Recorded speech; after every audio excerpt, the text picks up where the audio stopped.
Thank you, Zoom lady. Thank you, Zoom lady. Thank you, Zoom lady. Hello, we're back. It's Wildly Abandoned. Yeah. Yay! Woo! I feel like we need a theme song. I feel like we've talked about this before. Ba-da-da-ba-ba-da-da-da. Okay. Hi, it's me, Jess, and a bunch of other people. Yay! Specifically, we have Twan, Emily, Matt, AJ, and Naomi here. Say hi, everybody. Hi, everybody. Everybody. Hello. Yeah. Oh, Uh, I was rebellious. Wow. wow. I heard Surprise, surprise. So, I wanted to say that first of all, we are talking about the most recent episode arc, referred to as Cowboy Carlton, which is a name of which anybody in this group will tell you I rarely ever refer to this arc. It's usually some variation of Cowboys, Fun Times with Cowboys, The One with Cowboys, just, Cowboys. Yeehaw. The one. The The Yeehaw. one where they're cowboys. The one where they're cowboys. My favorite one would probably be Fun Times with Cowboys. I think I said that one a lot in the beginning. But yeah, we're gonna be talking about that today. But also I wanted to say Happy Pride because this is coming out during Pride Month. Happy Pride, everyone. Wow. Happy Pride, everybody. Happy Pride. For all of the members. your monthly reminder to be gay and do crimes. Yeah. I say for everybody in the LGBTQIA plus community out there, you are seen, you are appreciated, we are here to support you, and just party it up, celebrate yourselves, celebrate your friends, celebrate life. And I think everybody, at least a huge chunk of people in this podcast group, are also just celebrating Pride themselves because that is the group that we are. I mean, you can celebrate Pride no matter what, but we've got quite a group here. Yay! Woo. Woo! Pride! Whoa. Whoa! All right. So into the actual episode of it all.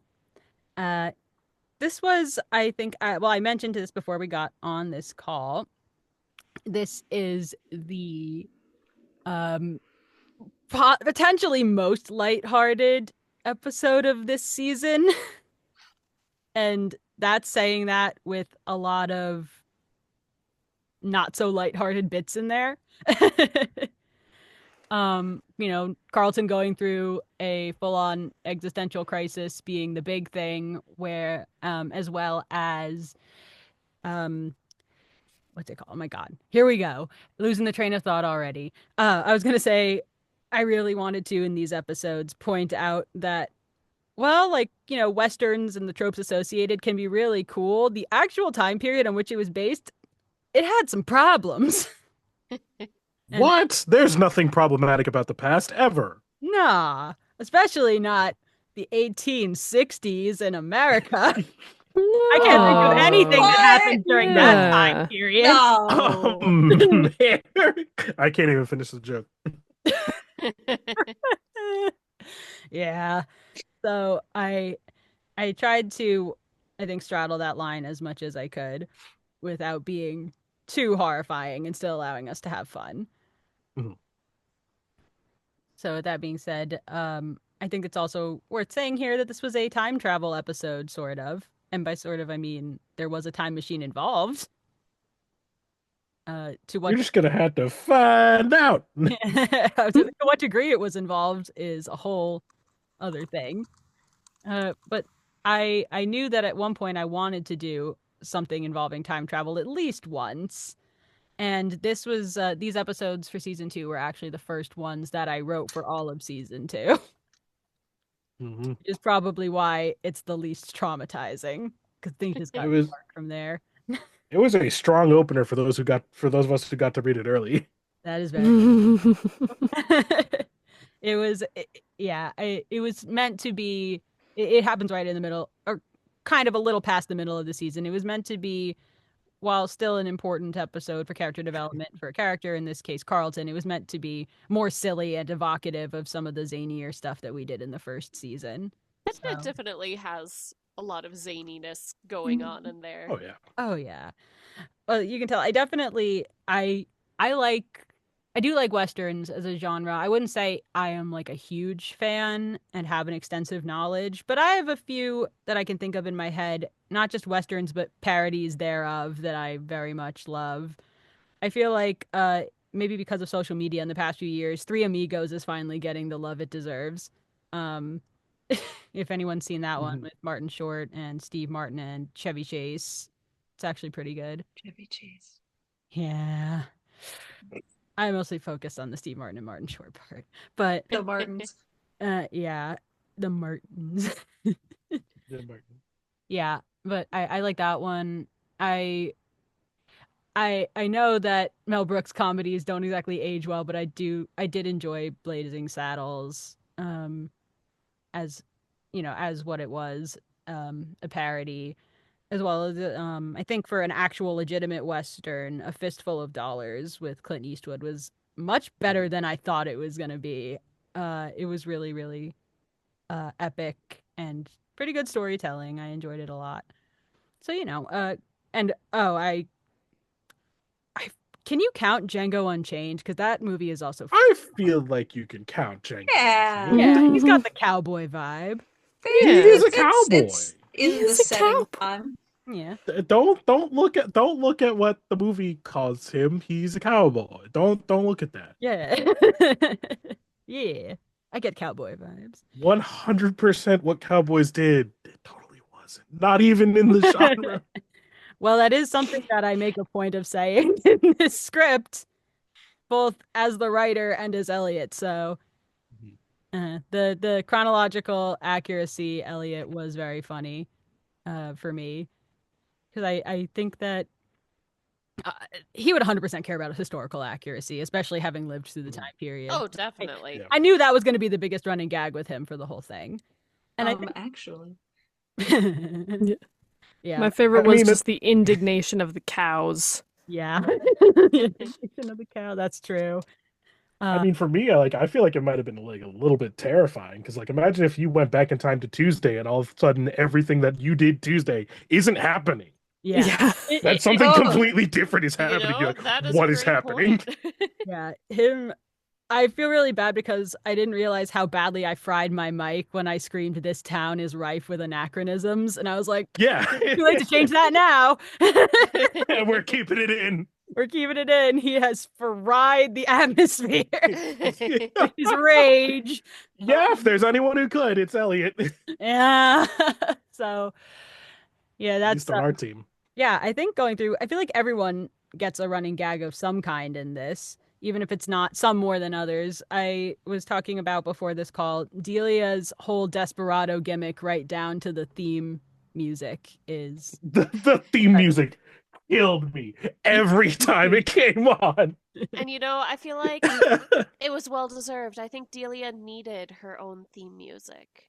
Oh yeah, she was waiting for it. The question is, how was I think it was in universe, and Cersei probably pulled something. That's what I. Oh, it's like Love that incidental thought. music. Yeah. Oh, for Yeah, sure. but what was that conversation like though? And I need to have theme music. You gotta get me the theme music. I can't make an entrance without the theme music. It's like How seeing can the I similarities. be the desperado if I don't have the desperado theme? It's on brand, Cersei. Get on it. No wonder Carlton and Delia dated. Yeah. Yeah. They straight up talk about how the two of them, that is probably their whole running gag, is that the two of them are way too obsessed with the aesthetic and tropes of Western. Yeah.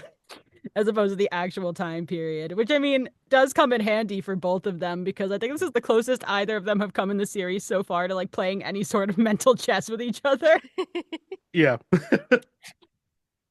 It's like, I feel like the two of them are smart on paper, but their execution is so bad. They have both had moments of I'm not They- stooping to your stupidity level. And I Until feel like today. they get so caught up in the details that that's what gets them into the high stupidity. Like if they just Yeah. took a step back Mhm. and actually thought about the context in which they are throwing all of these details. Yeah, for sure. It's the zaniness and the just Hmm. convolutedness. For sure. It definitely feels like the more convoluted, the better in this particular situation. Yes. Uh, And I definitely feel like we definitely saw a lot of convolution. Oh, yeah. Right down to, I think, where it really hits the peak for Delia, and I don't know if you have a different opinion, AJ, but I feel like it hits the peak for Delia with the insanely intricate death trap. Yes, the player piano. Yes, the player piano in the murder barn. Yes. That is, Yeah. it just gives the Isma, I'll put the flea into a box, and then I'll put that box into another box, and then I'll nail that box to myself, and when it arrives, I'll smash it with a hammer. That Or was to the save end. on postage, I'll just poison him with this. That was definitely what I was going for. As well as I talked about how when I wrote the script, the inspiration for that particular like musically themed death trap was from two movies I watched a lot as a kid. And the first one was the Get Smart remake with Steve Carell. Beautiful. A classic. Love it. I believe the like bomb or explosive device of whatever kind that was going off at the climax of the movie, I believe was set to go off at the end, like in the last chord of like the Ode to Joy or something. Mm-hmm.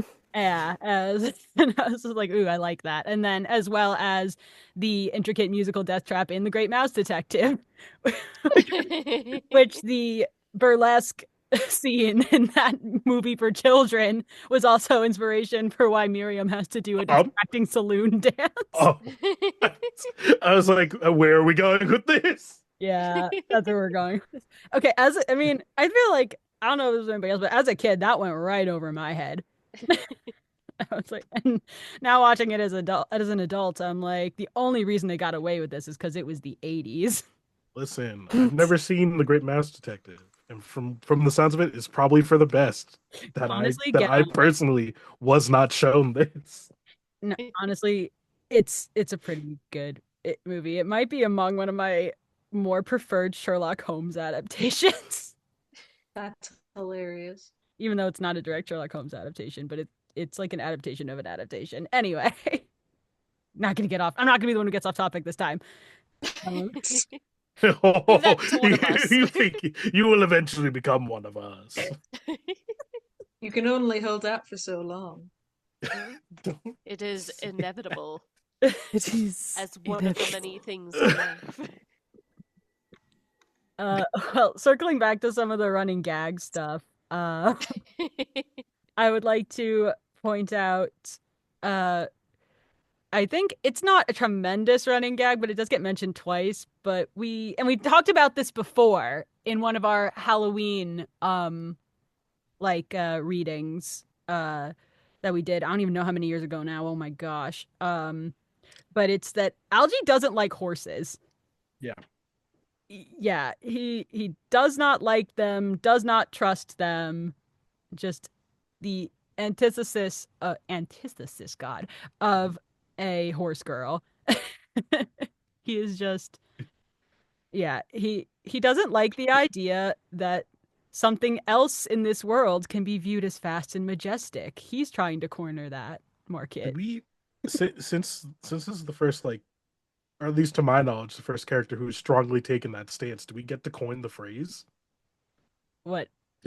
Of what an anti-horse girl is, or like rename it? No horse girl? I'm trying to think. I know, right? A car boy. When Jess said that, I was like an anti-horse guy. That was just... It's pretty good. That rolls off the tongue pretty well. It does. It really does. My writer brain likes that, honestly. Thank you. The anti-horse guy. The anti-horse guy. I'm good for something sometimes. Hashtag anti-horse guy. Submit your anti-horse guy now my requests on brain's trying to Twitter. put that Tag to the us. Bill Nye theme. It's the anti-horse guy. Anti-horse guy. Algie. Horses do not rule. Horses are suck. bogus. I'm cooler than horses are. Get that camera out of my face. Yeah. I do enjoy the he gets I think Algie gets two good bits in here. One is the dislike of horses, and the other is the fact that in spite of the like we're talking about how he's like the fastest to draw in the West, and Miriam makes the very good point of, yeah, I know that you're fast, but how did you make a gun fire that fast? The response was brilliant. You can tell he's never thought about Yeah. that part of things. Yeah. Him actually, I was like, this is the time for Algie to actually use like words. And I was like, he's like, I don't know, transitive property? Yeah. That was like, oh god, that was one of the first jokes I wrote in these episodes too. oh, transitive property. Yeah, I know things. Yeah. Yeah, I that bit was something that I really wanted to happen because I just like when this show bends logic for absolutely no reason. Reverse the polarity. Yeah, exactly. Yeah. Whatever. Capacitor. That's probably He's a fast. machine. He's fast, It- guys. it So everything works. fast. Don't Everything's worry about it. fast. Yeah, Don't worry about it. That was Yeah. Not Every a second good we yes, sit gesture, I focus on guess. that. Every second we sit here debilitating over what and how I did that is another second we're stuck here in the past with tumbleweeds and horses. We're moving on. Exactly. This is just really a plan to get as far away from all these horses as possible, as fast as possible. It's a great. The truth is, Algie had the grandest scheme of all. Exactly. The reason he's so dumb most of the time is because 90% of his brain power is being used to a scheme to eliminate horses. He has like a horse blind spot driving through the countryside, and they're like horses, and he's like, "What are you talking about?" Yeah. Block the horses from his mind. Yeah, because this is also the episode where we bring back a little bit of the joke of Algie desperately trying to hit on women and it never being a good idea. Yeah, I love that joke. I love that bit. Yeah, and I also think that like now that having seen Algie so much at this point, including through season 2, I like the line that he says where he talks about in the second episode of these, where he says having like incredible skills with the ladies backstage to get Miriam a spot. In my brain, please, yes, exactly. Exactly. Just like at their feet. Just like please. And honestly, make that for flow purposes, I didn't have a cutaway gag for that because I think it's funny to just take it how you take it when he says that. Just like take it. Do you take his word on it, or do you have that moment of? It's probably sorry. I've discovered something disgusting about Google. We're moving on. Oh God. Okay, don't need to know. Yeah, I'm just going through like everybody has something going on in this episode. The investigators and Delia's side of things. I think Nate's one of the few that doesn't really have too much of a running gag in this. I think that, but I do like how, because we're gonna have a Nate centric arc next. We already kind of talked about that last time when Riff was here and he got really pumped about it. I'm like, yeah, it's gonna be so good. I'm so ready. But like you kind of see those first bits of like Nate like pushing back a little, because most of the time he's just kind of like, I don't think that's a good idea. But he actually has a moment where when Delia had basically left Carlton and the investigators to die, Nate calls her out on that, and with like Carlton especially, because he was someone who they grew up with, and him being like, that was awful. And then turning around during the big shootout scene later and being like, you probably should have let Delia kill you. But I think at that point it was solely because it was a lot more, it devolved into even further chaos than they thought it could be. And with everything going on, and I think since I have 2/3 of the Delia squad here right now. I do want you guys like to speak a little bit more about like maybe like your favorite particular moments in this arc where everyone gets to be silly. I will say that I very much enjoyed Cersei going like atomic towards the end of the arc. That was gonna be my pull. Is we always get such an apathetic Cersei of just like, yeah, everything is whatever, because she just tries to involve herself the least amount possible. So to have it be like, you did what?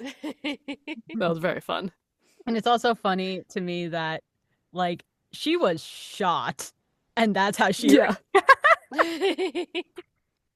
It was, I very much like, I know that she was mad, but I very much wanted her to just be offended, like not like she was shot, but like she was like, I don't know, like somebody like spilled a drink on her or something. Yeah. And she had You like, splashed me with water. How dare you? I'm melting. Yeah. I also very much enjoyed for some just the I thought I was done punching you. I guess I'm not. With Frank. That was another yes. fun, just like little thing. Oh no, I loved that bit too. And I remember having a back and forth with Owen, sort of like him being like, how do I chop this line up or anything? And I'm like, no, she just says it and continues hitting Frank. It's like, no fancy editing tricks here. Yeah. Yeah, I do. I was gonna say having her and Frank up in like that upper room of the saloon together is very funny. Both like her just beating him up really easily, like not even using, because she's established she can't really use magic, so she just physically beats him up Yep. like a freaking schoolyard bully. And Frank being Frank is just somehow takes it. So good. Yeah, and then I also enjoy when Frank is doing like the pseudo like golf soft-spoken announcer bit, and that, leading into Cersei's like, I thought I was done hitting you. Yeah. Him just being like, what do you think, Cersei? And then having that be Cersei's response, it was good. And your delivery was so fun. So fun. Yeah. Yeah, I think it was also fun to see the fights between the investigators and the Delia group during the horse chase bit. Because it's fun to see. It was fun to see Cersei versus Miriam, because I feel like they are going to be like the two like girl bossiest, most like competent at actual hand-to-hand combat. So that was fun, and they were doing it on top of horses. So I liked that quite a bit. And then I think it was a nice parallel of how like very straightforward and skilled, and actually I think somewhat respectful on both of their ends, being like, I see your skill and I acknowledge it, and just having a bit of like a casual banter, versus Carlton and Delia, who are just absolutely unhinged. Which I enjoyed how completely unhinged Delia and Carlton were with, it definitely kind of, their rivalry at certain points almost felt like a sibling rivalry. Like, oh, can I get more, this is an unbalanced fight. Can you give me time to recruit more people? And then Carlton's like, yeah, sure. And then she just goes and she pays everyone to fight for her. And they're all like, that's not fair. You can't do that. And she's, well, you didn't specify how many. You just said I could get more. Like, I'm following the rule of the letter here. Yeah. I'm not smart. Like, that felt very much like a sibling thing. Like, but you didn't say I couldn't do this. Yeah. It's I'm not touching you. I am in your vicinity. I was gonna say, it's like the brought up, like, or like, I guess the up a notch version of what they did during the horse chase in the previous, like in the first of the 2 episodes, which is Carlton saying, what is it? You can't bring a gun to a fist fight, and her saying, you brought a fist to a gunfight. That same dynamic. And I think it was really fun to get to see that throughout the arc. Yeah, because I feel like it especially because I'm trying to think of like the arcs we've had so far. Like, we did have Delia and team in the previous arc and in other arcs before that this season, but I still feel like things have been in obviously an escalating place. Like Yes. the game has continually gone up to being increasing levels of ridiculous and increasing levels of dangerous.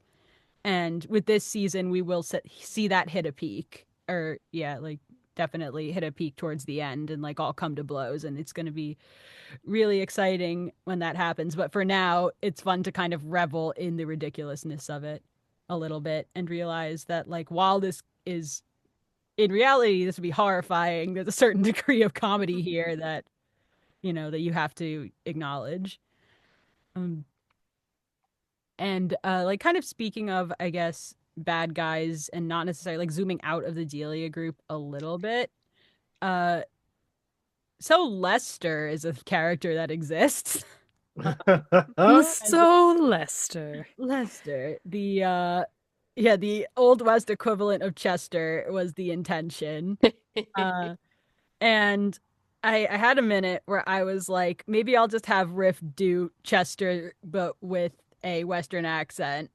And then I thought about it a little bit and I decided to open it up more. And then we ended up with Dio doing it. And I don't know. I'll have to talk to him about this.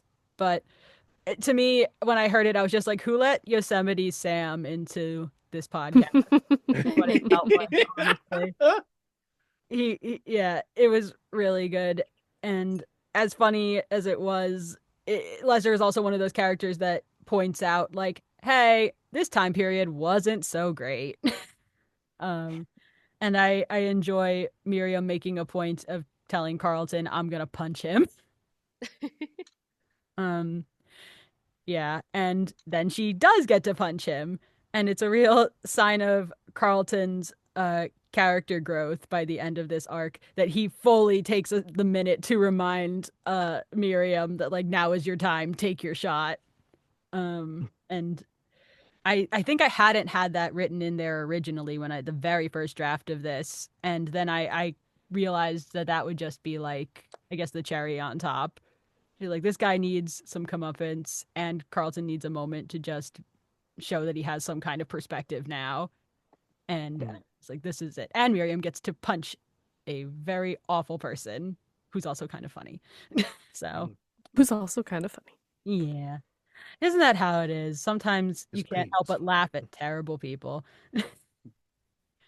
Yeah, but the absolutely unhinged like antics of not just Lester but also the other townspeople who were played by various friends of the podcast, including some regular people. Matt did some lines. Yeah. Hey. That was I forgot I was muted. I said yay. Yay! You did. You said there were some regulars who did it, and I was like, wait, I think I did that. You did. You were one of the people who went yeehaw. I do that. I did. I said yeehaw. Yeah. Which was part of that joke of that yeehaw. I had to look it up. I was like, was yeehaw even a thing back then? According to many sources I looked up, it really wasn't all that much. So I was just like, yes, let's point this out to everyone by also having a bunch of people say it. So, yeah, so that was fun. And I think you did a bunch of everyone who was involved in like those extra villager lines, including some of the few named characters who were like two of the I believe I have them in the script as like Southern or Western girl, like Lily, Western girl Lily, and Western girl Anne. Yeah, that's what it is. Which were, I don't remember which one was which, but it's Sarah and Jamie. Sarah of Vera and Invisible Man from season 1 Legacy. Yeah, she was awesome and came back to do that bit, and Jamie also did a great job, and them with their ridiculous like faux swooning, which in the beginning just seems campy and outrageous, and then when like the big reveal happens where Delia set this all up, you wonder how genuine any of it was. Yeah, it just great jobs across the board. I think I might have even let Owen sneak a couple of like cameos in there as well. I was just like, everyone beyond the ones he normally does. Yeah. I mean, honestly, he doesn't actually cameo all that much. I've given him more leeway. I'm counting the ducks. I count the ducks as cameos. Okay, I will allow that. Yeah, but definitely having everyone involved. Oh, I even forgot I had Jeffrey, who's Mike. He's 2 seconds as not Mike the bartender. Yeah. And he has a couple lines and which are yeah, just I tried my best to, because we get a lot of fun bits from the Hainesbury townspeople. So I was like, well, obviously these townspeople also have to be unhinged. So I tried to get as many funny bits in there as I could. I'm scrolling through the script right now and I came across the bit where Elliot tries to clarify that the Desperado isn't exactly a threatening name. It's just like an appropriation of an actual word from another language. I was like, get him. Yeah. So, and then Lester immediately being like, I don't speak French, which Elliot does in fact use a word that originates from French when he's talking, but that's not the point. Just no one understands Elliot's accent. Mike fully referring to asking if he's one of those Irish. As an Irish person, I honestly couldn't tell. Like, I mean, Irish, obviously, like Irish heritage, not from Ireland, but like a person who had some family members who are very aggressively Irish, like, and who still has family over there, which is wild. I was like, I can't decide if like this is funny to me or awful. As toes that tends line to happen. As that happens, again, the Old West was not an amazing time. So yeah, I like the idea of them not understanding his accent, just being fully willing to like accept bribery to participate in Delia's crazy scheme.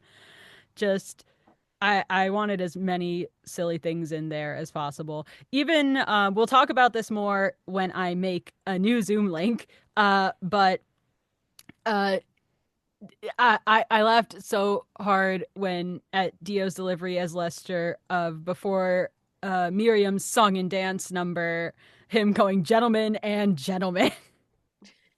Yep. Classic. Classic.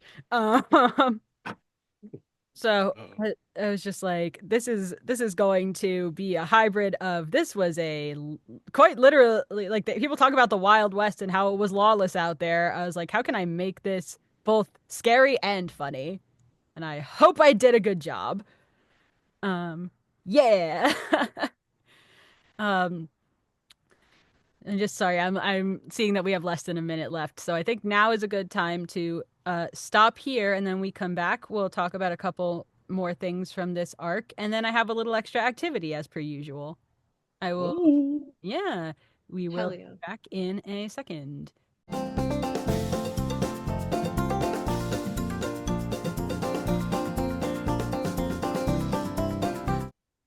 Hi, thanks, Zoom Lady. I love you, Zoom Lady. Yeah. Marry me, Zoom Lady. So, hello. She said no. So here's a weird thing that happened. While making the Wildly Abandoned episode on Monday, my computer was especially evil that day.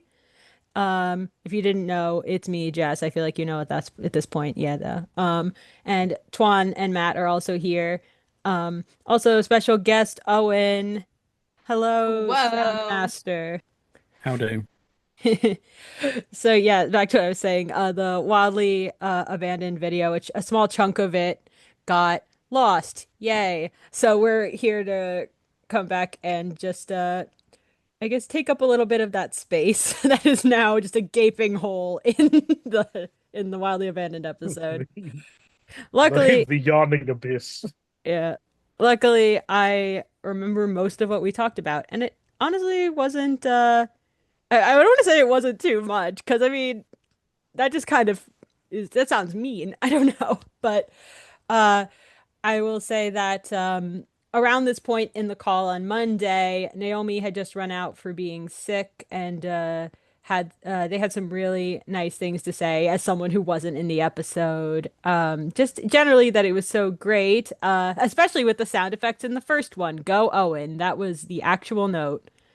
Um, and it was just hilarious all around, and that the old-timey accents were excellent, and I appreciate that. Accents are a thing here. We love them. Uh, especially the Love an old-timey old-timey ones. accent. Yeah. So, wow, wish the actual. so much of those. And I think like the like more ridiculous, the better in this show. The more outlandish, the more over the top. It's just so good. Um, and I try to think of some of the other things I actually wrote down, so I wouldn't forget anything else we need to talk about. Oh yeah, I had asked, or I had shown everybody a little sneak peek of the second of this two-part arc, the second part episode. Specifically a small section in which Miriam does a song and dance. You've probably Mhm. heard it at this Mhm. point. Yeah. And I just wanted to say we don't have to go too much into it, but everybody really enjoyed it. And I mean, I feel like it'd Yeah. be very weird if I played this and then everyone turned around and just went, "No, it sucks." It's Boo. terrible. Boo. Boo. Who are these people who What am talk I in the gonna do middle with of all it? these Boo. tomatoes now? Oh, Ugh.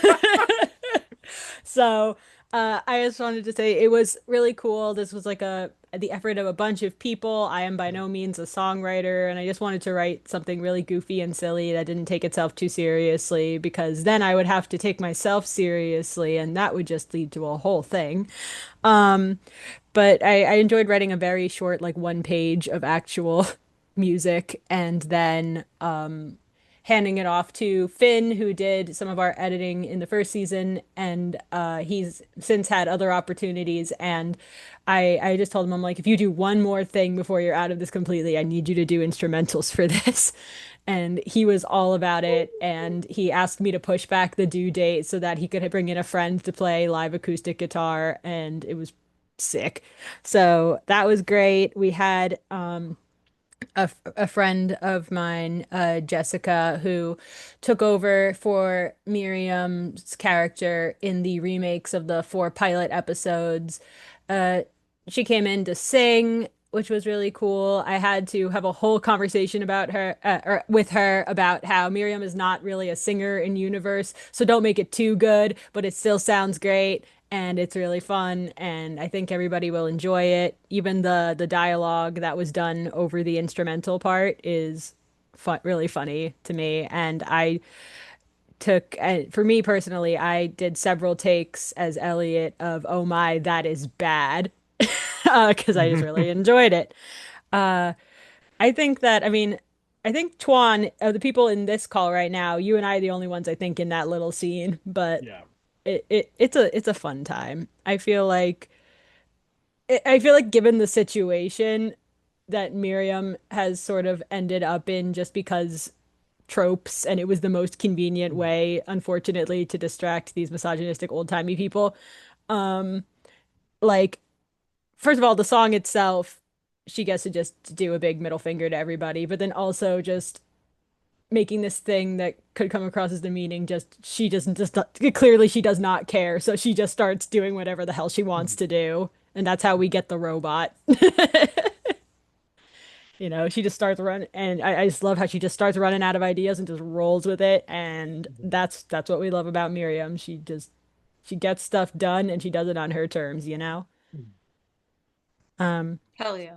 yeah, so that was my ramble about that song. I feel like the last time I asked this, nobody really had anything else to add beyond that. I just think it was good. And Owen integrating the dialogue and the song into the episode as a whole worked out really well. Yay, Owen. Yeah, Thanks. so that section was incredible. Mhm. Yeah, we get to thank you. We get to thank you live now. Like you're here. This is crazy. Yeah. You get to say thank you to your face. Yay. Thank you. I do what I can. Yeah. It helps that someone has like a very clear idea of what they're looking for and so it just goes, it's this, it's this, it's this, done. Yeah. But honestly, some of the like I don't want you to sell yourself short either because like I know I have really ridiculously specific directions, but also sometimes I give you the vaguest, weirdest stuff possible, and you come up with something really amazing, and I don't know how you do that, and I am very impressed. You just hear it in your head. Yeah, I feel it. You Um, hear it in your head, and then it doesn't I leave, and then you have to let it out. I believe, yeah, this arc was the one where I asked Owen what a handshake sounds like. oh yes, that one was fun. I Just was like, make seeing the the noise of notes. this of a handshake. What does that sound like? What does a handshake sound like? Well, have you ever heard of the death? That's kind of what it. I think I kind of was like. I think I said something like maybe it's like a dull high five You dap me I'm up. pretty sure that was like the specific wording. word. It probably was. That's That's hilarious. how my brain works. Those are the words I use. Um, In the end, what I did was I got my microphone yeah, and just went right next to the microphone. it worked really well. I just shook my own hands. Hey, I love it. Authenticity. For Occam's razor. real. For real, for Very, You real. very know? true.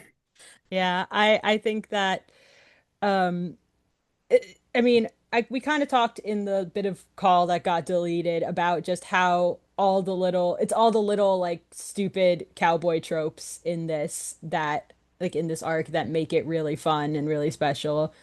And I can now say here that I think Owen's sound effects are really what helped make that so much because I feel like just everything from like I said that I like did the Desperado sound effect myself and handed it off to Owen because I just was messing around one night and I was like let's give Owen a break because I know exactly what this is gonna sound like and then had him just incorporate and I also looked up a whole bunch of random like vague Wild West sounds and music and handed those off and kind of said for you do everything else now based on the very little I've given and just so much of it is so good. Like the horse noises are awesome. Just the getting just the right like bar sounds and sounds of like the saloon doors, just different gun sounds for different characters, which is wild. Like, because I had made a note to Owen at one point that was just like, "Hey, this revolver sounds a little funky to me," and he literally was like, "Which one, Delia's or Carlton's?" And I was like, "They're different." And I went back in and listened and was like, "You straight up gave them slightly different revolvers. That is insane," and I love it. Um, so like truly just the attention to detail and the absolute outlandishness of the sound effects were absolutely amazing for this one and made me laugh so much. So thank you. Um, even some of the more less obvious sound related things, but like Frank doing a chandelier swing, just the way that that I don't believe I asked for a specific sound effect for that, but the way that like the line itself was integrated into the brawl scene was good. Yeah. It just all works. And oh, and I don't know if you like have a specific like sound effect or something that you did in these episodes that you really liked like as a standout. I don't mean to like put the pressure on you, but I was curious. One that's been changed very Hmm. slightly. Hmm. Um, the saloon door. Hmm. It's coming up in 212. Um, I think 211, but yes. yeah, 211. I That'll be the got you. correct one. I got you. Um, basically, I went looking for a saloon door for so long because I was looking for a specific saloon door sound. In Hmm. the end, I recorded my own door squeaking open and then slapping my hand with a leather glove. That It is the saloon sounds door.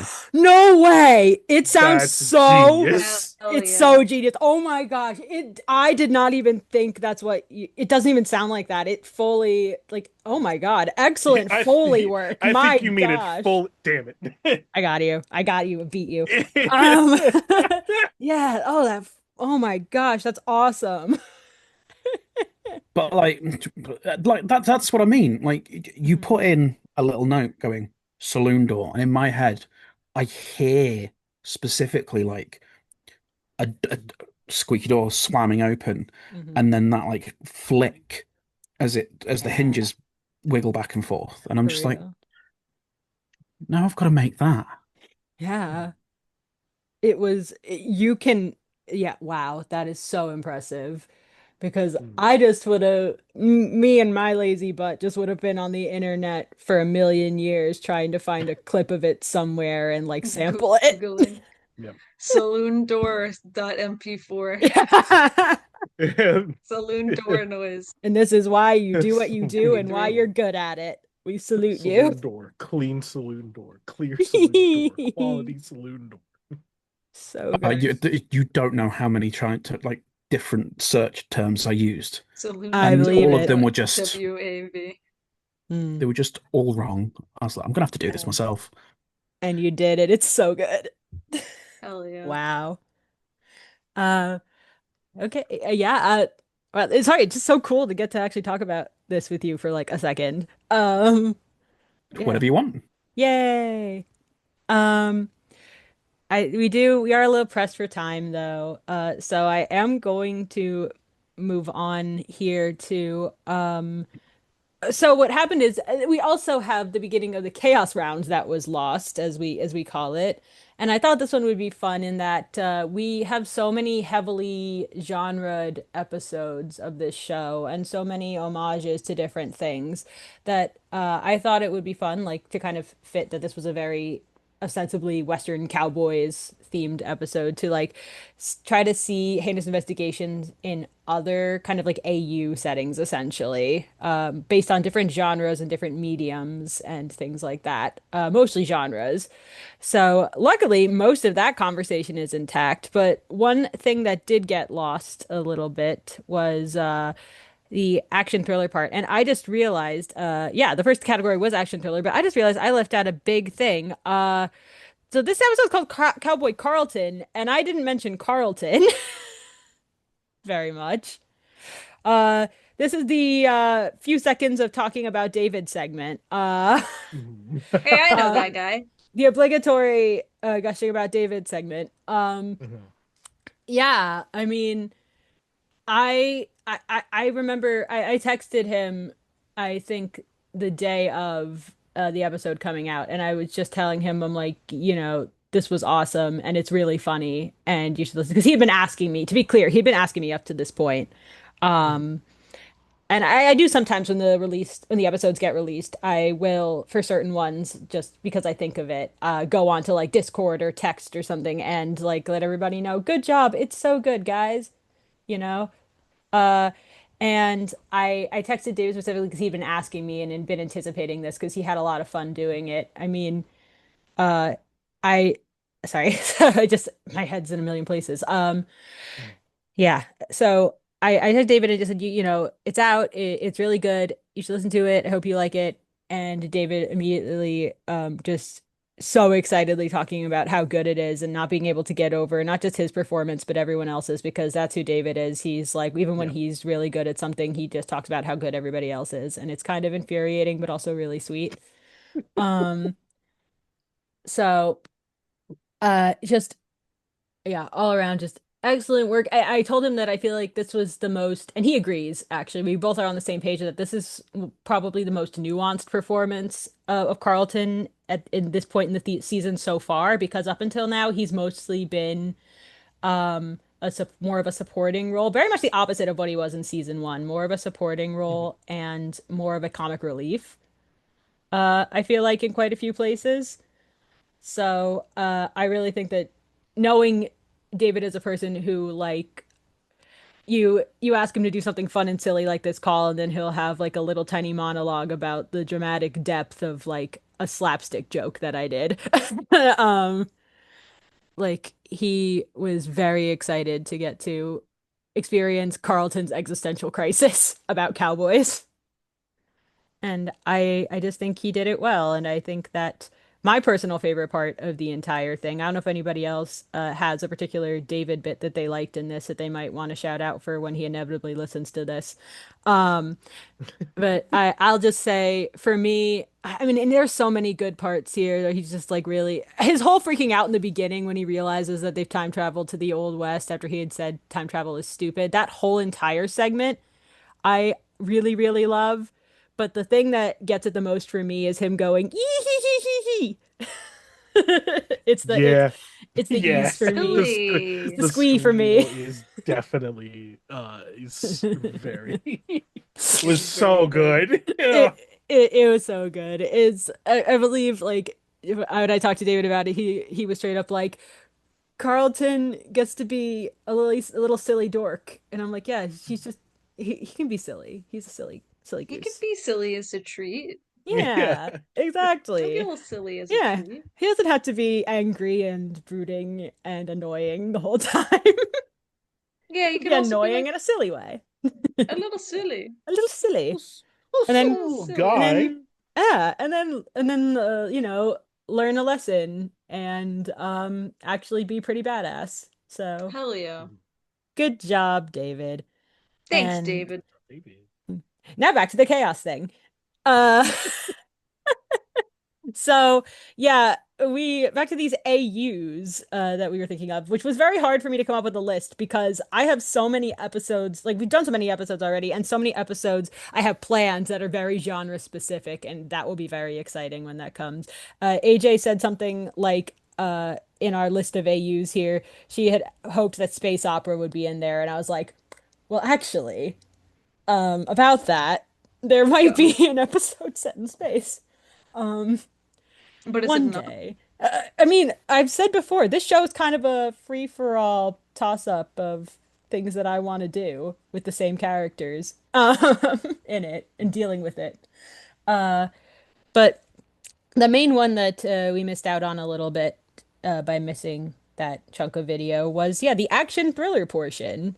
When I thought about this, I thought of things like James Bond, Mission Impossible, and also just a string of just so many, I think Netflix, like direct to streaming action thriller movies.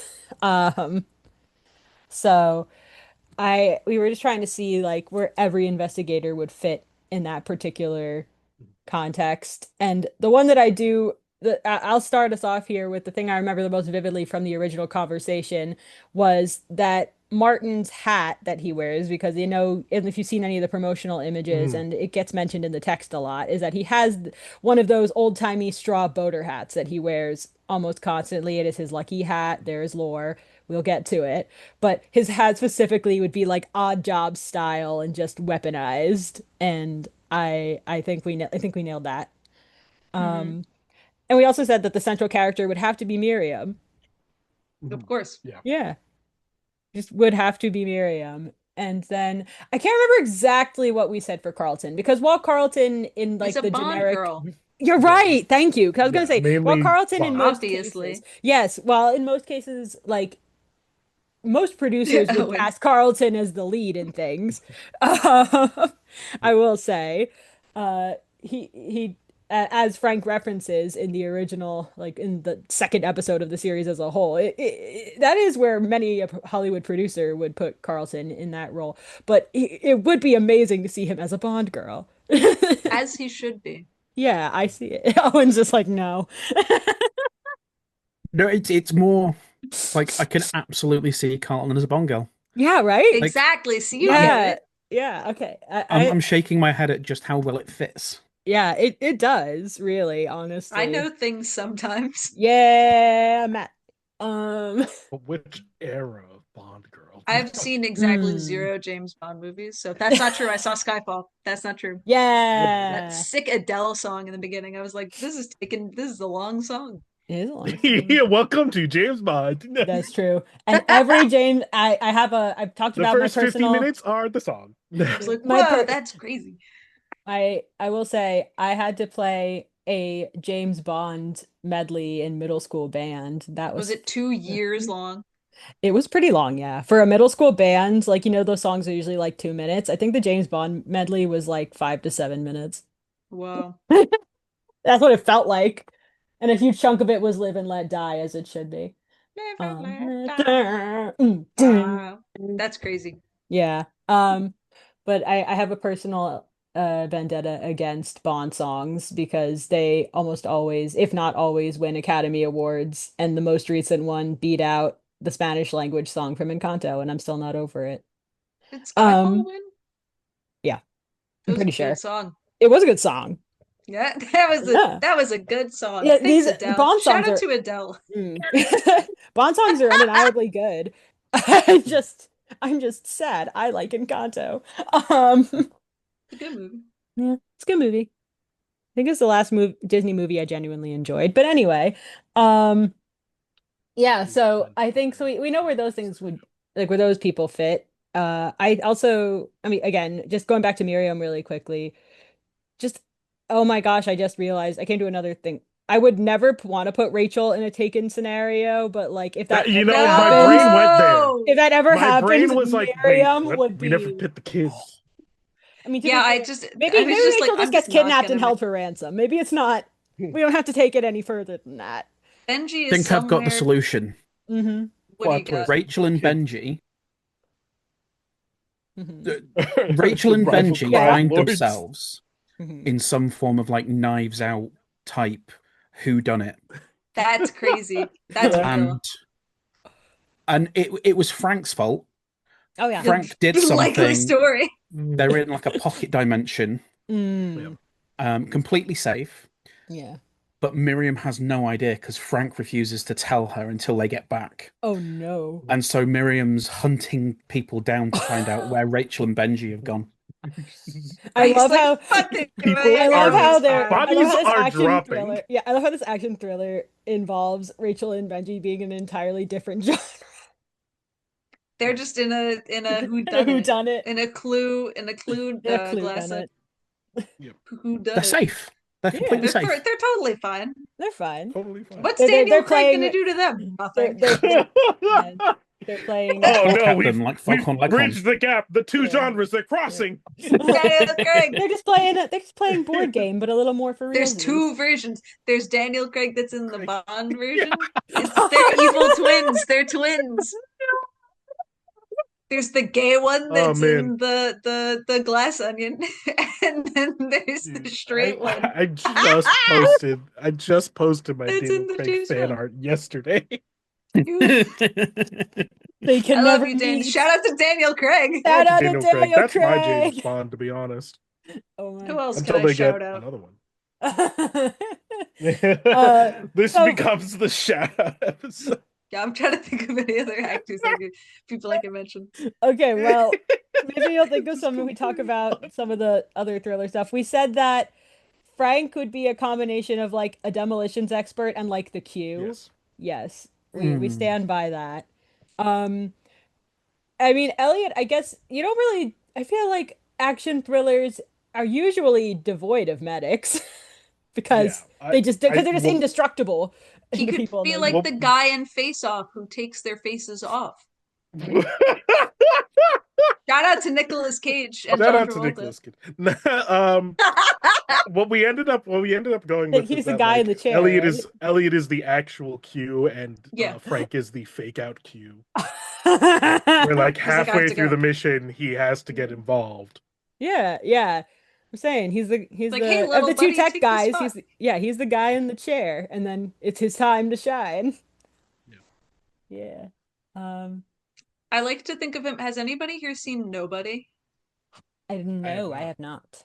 I can't believe this. Actually, no. Wait, I might have. Wait, clarify. But get ready for this. It's the Bob Odenkirk thriller shooter movie. Yeah, the second one's coming out. Shout out to Bob Odenkirk. But he talks to a guy, and like one of the people he talks to, I can't remember. Sorry to anybody who's seen this movie recently and is gonna know. But he talks to a guy through like an old timey radio that you have to like move like the dials. And like his cue, his man in the chair is a person on the other side of that he talks through, and I like to think of them talking to Frank through a little radio.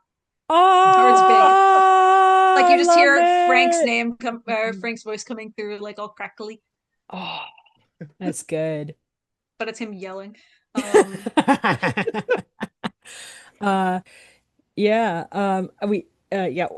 Orville, I think, would just stay out of it. Or that was my original thought. That was Orville's also in the Glass Onion. I was about to say, but what if? He could also be in the Glass Onion, but what if? I like Orville was. What if he was actually like, okay, so you know how there's the talking car in Knight Rider? Oh my What god. if it was just yes. Orville?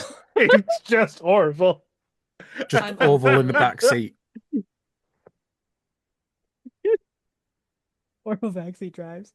Well, LG's the getaway driver in this scenario, we had decided. So He had, I like, mean, Orville's just rocket-powered he just rollerblades pops or up whatever. behind him in the back of the car, like, hello. He's like, yeah, you can turn here. I love the idea that there isn't it is a Knight Rider situation, but underneath the surface, it is just Orville in the back seat. Yeah, like what if it's Orville in the back seat with like a voice changer that then comes through the speaker in the front of the car? Yeah, exactly. It's like, you're right find behind out me. to You like don't a have to, like, third don't of the worry way about through it. the movie. Yeah. And then you just find out it's just a guy. Yeah. It's just the man back there. That's a man. It's like, there's a man back here. Leave him be. Yeah, and we also My co-pilot. We also said that another potential option was that, yes, it was Miriam, but her, Ginny, and Liza could also have a very nice, like, Charlie's Angels, like, trio of badasses situation. Liza's got the mist thing going on. She can make some really cool, like, bioweapons. Yeah. And Ginny's a actual vampire. I'm just creating parallels to other shit in the background. So, yeah, I feel like we said that Jack is the master of disguise in this scenario, obviously. Even if I don't remember if we settled on whether or not like how supernatural we were going with this, because even if Ginny isn't a vampire in this, I still think she would be the bruiser. I do. Fuck it, why not? Yeah. She'd just be yeah, she'd be the tank, but also just so feral, just like going for it. I see it. So yeah, I think that's a pretty good tie-up of what everybody's doing now with much more Daniel Craig involved. Now with double the Daniel Craig. Thank God. Yes. And 100% more Benji and Rachel. Yes. You're welcome, audience. And after this, we dive into rom-coms, and that should be where our previous call picks up. What? Oh, Past Matt is so smart.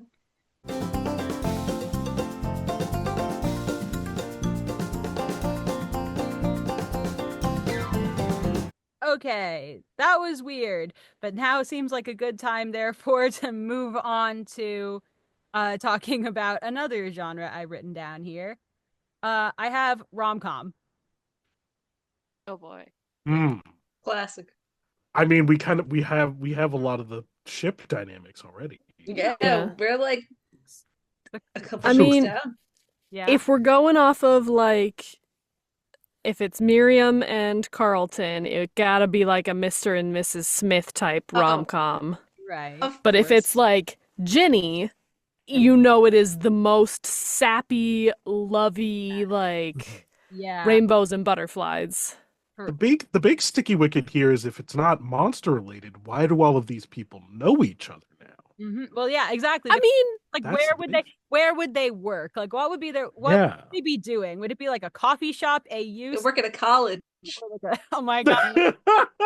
That feels right. Professors at a college. That honestly does feel right. Everybody is working at a college. Because I write LG doesn't work so there. He just comes like... to specifically annoy Jack, who does work there. That's real. But also, you could assign all of them like their specialties. Algie does, he's like physical education, fitness type professor. Yeah, one of the like track and field teams. He teaches the walking and running class. Yes, the walking and running class. That's a class I took in college. Yep. What? I took power walking. I took walking and jogging because I didn't want to do shit. You think I want to take swimming? I feel like Miriam. I mean, women's I guess. As an exercise science major, there are a whole lot of those classes. Oh hell yeah! Elliot would obviously be the history professor. Oh yeah, Elliot, history professor, or he would be biology. Mm-hmm. True. No, we could merge the two, and we could have him do like some sort of, like a biological anthropologist. Yeah, just Simon Petrikov. Yeah, he would be like way like upper level classes. Oh yeah, cursed but kind of hilarious idea following off of that. Yeah, Algie is an anatomy professor. No! That's hilarious. He teaches AMP 1 and 2. Horrifying. Yeah, I think that, I could definitely see it being like, I could see a romantic comedy set at a university for sure. I could see like Orville being like specifically like an art professor, but like a photography professor because of his photography hobby. I could see him, being teaching like the brooding, like black coffee drinking art students. Yeah, and then him just one day happening to like collide, their papers go flying between like him and yeah, for sure. I see it. I could also see the brothers being in the theater department. Ooh! No! Where one is like stage combat and movement, and the other is very much like costuming and makeup and... I love that. That's actually great. That's a great idea. I was gonna say, I was trying to decide whether or not Miriam would teach stage combat, but honestly, I think she would teach women's studies and then extra teach self-defense classes. Yep. I feel like that's her vibe, 100%. And then Carlton is like some kind of like poli-sci pre-law situation. See, he teaches CRJ 100. Damn, realizing Algie's mentality might be perfect for stage crafting as well. Yep. Listen, kids, we're here to build it smart so we can take it down tomorrow. No issue. Yeah, work smarter, not harder. Yes, that is how it is. It's evil. That's so real. Who cares if it's potentially dangerous if it stays up longer than it needs to? It'll be fine. It'll be fine. There are supports. Yeah, this doesn't have to be load bearing. Yeah. Yes, I love all of this. Okay, I'm gonna move on here to. I feel like I was gonna do hospital drama, but I feel like that's just the rom-com situation amped up to 11. It's just heinous investigations, but it's the pit. It's like heinous general hospital. Oh no, instead of monsters, it's a new infection or a new wound. Yeah, exactly. Hilarious. For sure. And it would just be twice as dramatic. Everyone would just be really angry or really into each other the entire time. Or both at the same time. Yeah, probably both. It's yeah. Yep. Right. I've seen General Hospital. It's both. Yeah. Honestly, General Hospital has become so much not about the hospital. Yes. I'm so confused. I'm like, how did this happen? It's the mob now. It's the mob now. It's the mob. We have never an entire episode will have gone by and you will have never seen a hospital. I grew up, and to this day, I still sometimes in my family's house will hear General Hospital on in the background in the afternoons, and I still have no idea what's going on. That's my house, but with ER.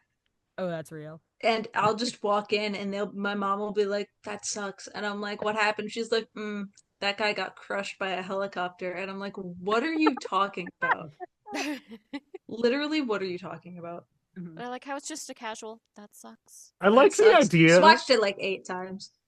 Following that, I like the idea that Heinous' hospital has to treat all of the people who get injured in hospital dramas. Oh, that's real. It's a trauma Really medical center, but only for characters of other hospital dramas. Yeah. Doctor, how did this happen? Well, you see, my ex-brother came along, who was back in town. And I feel like Frank would somehow I feel like Elliot would be like, I guess, chief of like medical side of it, whereas Frank I think would somehow become chief surgeon and would just like have a chainsaw to freaking cut things open. It'd be fine. We don't. Yeah, exactly. I feel like Frank would be a good how emergency medicine attending. You know, like in charge of the ER.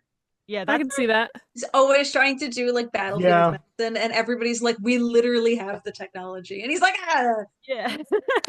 I can do it with a straw. Alternatively, do it with a straw, like a Patch Adams situation. Like alternatively. Yeah. I like the thought that Algie is the fastest when it comes to like assisting doctors, but Frank is more accurate when it comes to assisting. So like sometimes Algie will come in 0.2 seconds and they'll be like, "This is an energy bar." Carlton and Miriam would be the ones who are always breaking protocol and always on probation. I'm gonna have to write this all out in like a list on like who's interning, who's in what year of medical school, who's the fan attending, fiction begins. who are the residents. Yeah. It's so bad. You caught me right after I watched The Pit too. No. Oh snap. Serious now. All right. Well, I want to take a break here because I know Emily has to run to another thing. So I wanted to give you a shot to jump off before we wrap up. So thanks for being here. It was awesome to have you. Missed talking. It's always great to have you contribute the Cersei side of things. Yeah, it's so fun to be here. Love you all. Bye. Bye. Goodbye. Bye. Okay, I actually have 2 more of these if you will entertain. You do. Please. I love making AUs. Yes, same here. I write fan fiction, please. The next one I have, and I really am excited about this one, slasher. Oh, good heavens. Oh. You knew it was coming. Yeah. Who dies first? Like if they are, see, here's where my brain went, is like all of them as slasher villains. Oh. Instead of like them in a slasher. Instead of the ones fighting against the villain. They are the villains. They are the villains, yeah. Ooh, I'm interested in that take. I'll take Pretty easy for Delia to become a slasher. Yeah, Delia is a slasher. Moving on. Yeah, moving on. Yeah. And then obviously like Cersei would be like the supernatural, like mystical branch of like a slasher. Like, you know, one that like you can't exactly explain their lore and it's like otherworldly. Like Terrifier comes to mind and it really shouldn't because Cersei would never do that. But you know.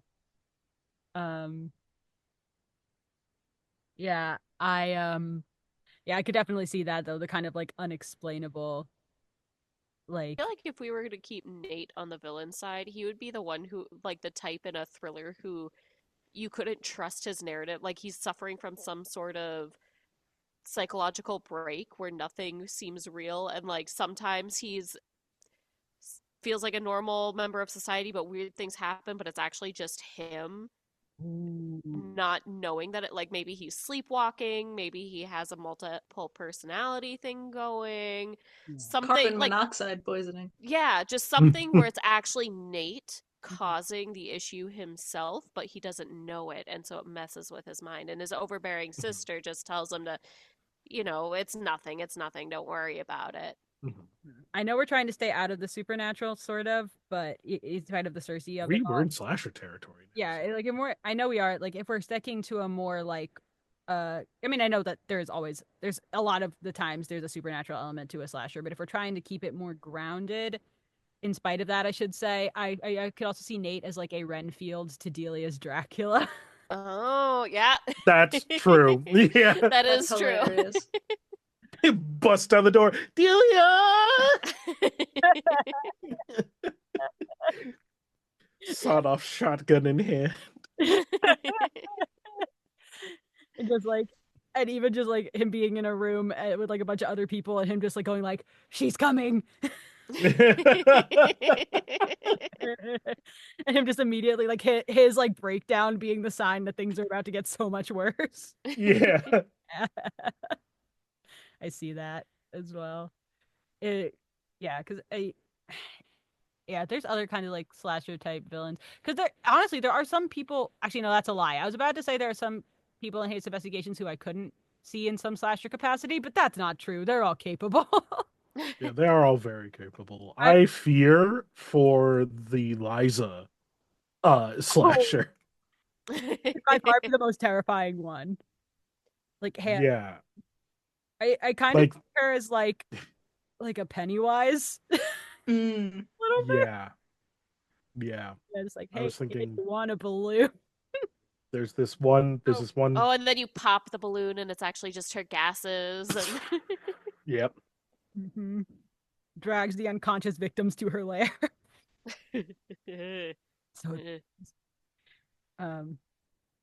I've made jokes numerous times about an alternate reality where Sai is Jack the Ripper, so there you go. Classic. Plot twist, Jack is Jack the Ripper.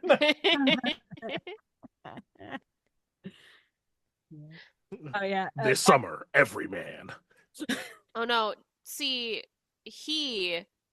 we're gonna get a little graphic here. He would be the one to steal people's faces off their bodies if we're going like real slasher and wear their faces as a mask. Yeah, you're right. I could also see like him and Algie being like Algie just taking people's legs. No. Just Tanya.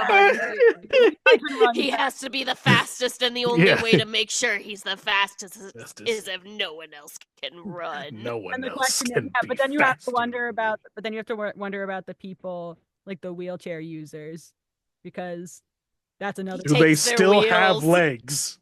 Yeah. He takes their. I refuse to allow them to have the chance. You gonna have a miracle? Not today. Figures like. I guess that's when he. I think we should broaden it to just he takes away people's ability. I was about to say move. Because the way when you think about it, he probably started with something like that. This is so awful. Realize that taking legs is a lot of work. I was also just gonna say that, and also I was like him realizing that's not inclusive enough, and being like, I'm just gonna kill people.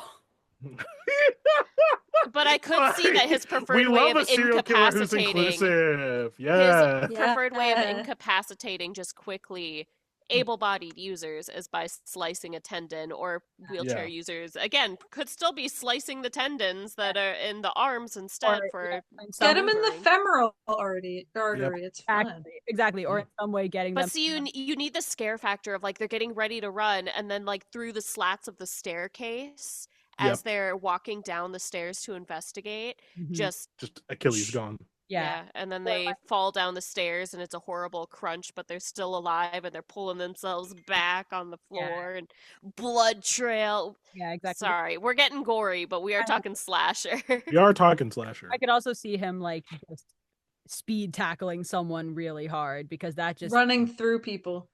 Just a mist of blood erupts from where he bursts. Freaking The Boys style. I was gonna say, not to be like the first episode of The Boys, but like, when poor Hugh, spoilers for the first 5 minutes of the first episode of The Boys. For the entire inciting incident. Ouch, you got me. Okay. Sorry to Huey and his late girlfriend. Yeah, I honestly love you, Billy Joel. I honestly don't hear me out. I actually don't think Miriam would be a slasher, but I think she'd be like the detective who's like this close every time. Yeah. Yeah, with Carlton. Final girl. But I think Carl. Yeah, unfortunately, if we allow Miriam to be a participant, she wins. Yes. Yeah. Exactly. I do think, Matt, you're right. She would be final girl. It's the final girl. Final girl. You right. Yeah, like I said, I think that I could see her and Carlton starting out as partners, and then Carlton either getting killed off, slowly losing on the way. Carlton gets murked. Sorry, man. Yeah. I feel like he's going to be overly confident, and that's going to be what causes his downfall. Yeah, the only world in which Carlton makes it out alive is if he's in on it. Yeah. I was gonna say, because even if it wasn't like his hubris, could still be his hubris in a way. Like even if he didn't go into something too confidently and got killed that way, he would, the minute he saw the opening for a heroic sacrifice, he would take it like a sucker. Exactly. I do feel like he would be, especially season 1 Carlton, he would be the one where, like, if we're just broadening, like, and typecasting, you know how there's always the man who tells the woman that, oh, it's all in your head. There's nothing actually going on. Starts gaslighting you. He would be that one, because he would be like, no, there's nothing happening. There's nothing going on. If something was happening, I would have realized. Like... And then he would be the one who would get stabbed, because he's like, see, there's nothing in the basement. There's nothing in the creepy old barn. Yeah. And then, like, he just gets lynched and brought up, and suddenly he's in the rafters twitching. Oh, God. That's real. Good heavens. Not the yoink. The yoink. Not the yoink and twist. He got the yoink and twist. He was overly confident going into the old barn. And then suddenly Jack is wearing his skin face. Oh. Honestly, once again, I feel like this is a thing where Orville would abstain. Orville, would you like to murder all of those freaky brains that are always around you? No. Because also it would just be too easy. Yeah. Exactly. Oh, Frank though. That is Frank would true. be kind of terrifying. Frank He would would be be he would experiment on humans. Frank is Saw. Frank is Saw, 100%. That's just Saw.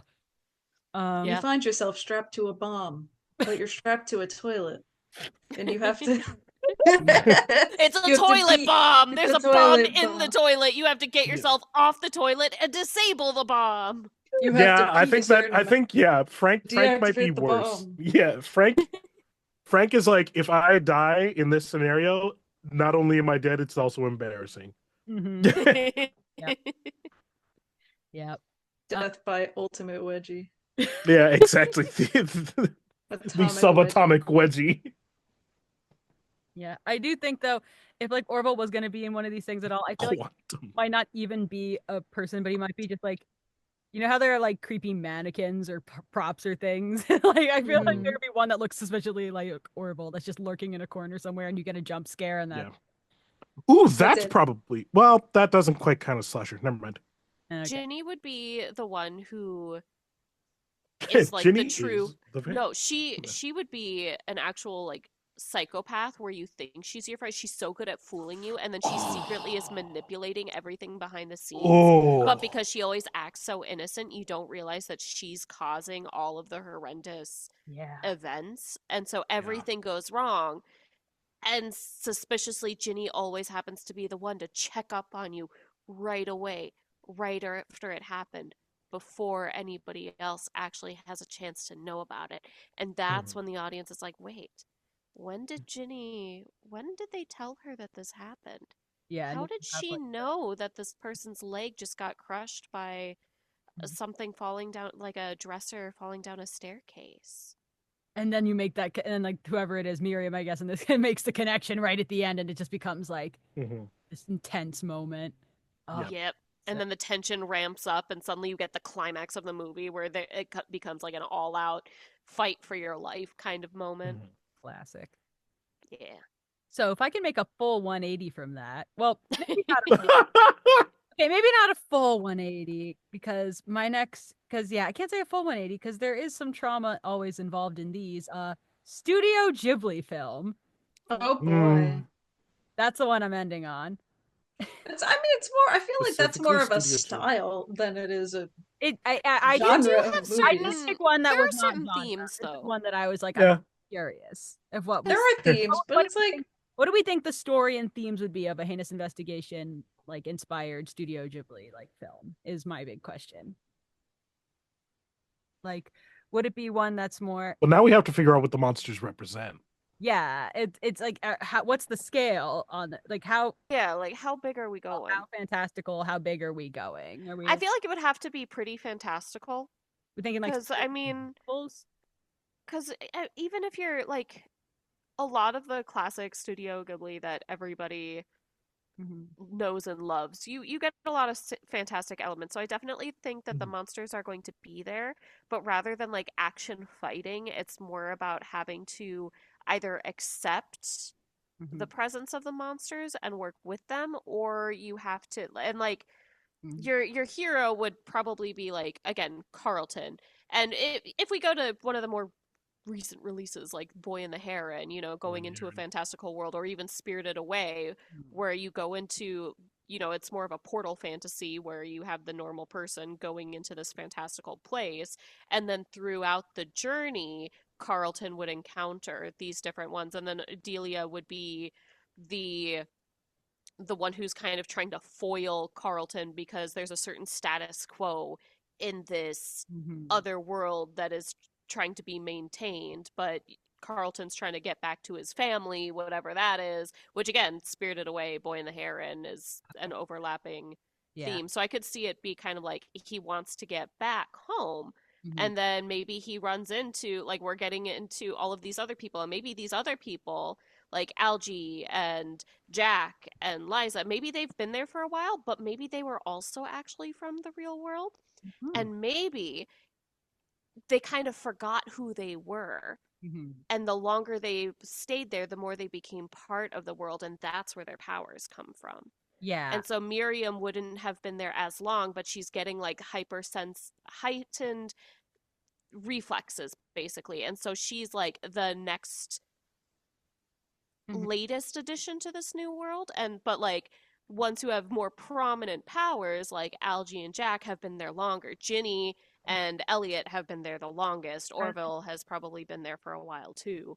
Oh, I would think that like with Ginny and Elliot specifically, they could be in the vibe of like I think of No Face in Spirited Away. Think about Elliot kind of like the like the spirit who or you know, I guess in this case like as a demon, you could say in this case, who has like more aggressive tendencies. But when you really get to know them, it's more about, I feel like, at least how I like interpreted the No Face thing, is about like finding purpose and and like learning how to work with No Face, communicate with No Face, show No Face a different way of doing things. Yeah, exactly. So I could see that as like, at least for Elliot, I could see that, and Jenny, I could see maybe a mix of that, and also kind of like a not necessarily like not like a human mentor figure like what we see in so many Miyazaki movies, but maybe like I'm trying to think of like a good example of like a mentor figure that isn't necessarily human in these kinds of movies. I've got one. Yeah. Spirited Away, Dragon, River Spirit. You're right. You're right. That would be the Ginny. That would be the Ginny. Oh, you're right. You're right.